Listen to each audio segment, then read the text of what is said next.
वर्षापासून माझ्याशी नातं जोडलं होतं. मला लग्नाचा आमिष दिला, माझं शोषण केलं आहे, माझी इच्छा न असता मला लालच दिली, मी तुमच्यासाठी हे करणार ते करणार, काही तर केलं नाही.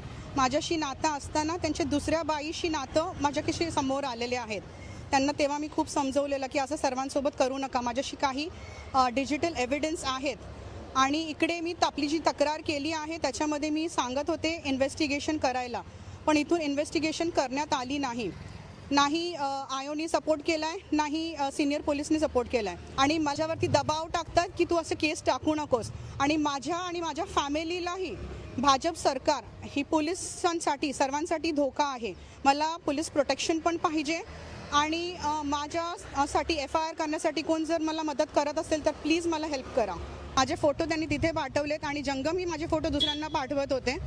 ते त्याच्यावरती कारवाई झाली पाहिजे. पण मला इकडून दबाव आला की ते भाजप पक्षाचे आहेत, ते चांगले वकील करणार, चांगलं हे करणार आणि तुम्हाला काही करू देणार नाही. पण सर्व जे काही डिलीट झालेलं आहे, मी बॅकअपसाठी बोलले, मला बॅकअप तसं आलं नाही आणि मलाच थोडं हे करतात की ते तुला करायचं काय, आणि जंगमचं नाव स्टेटमेंटमध्ये मेन्शन करायला तयार नव्हते.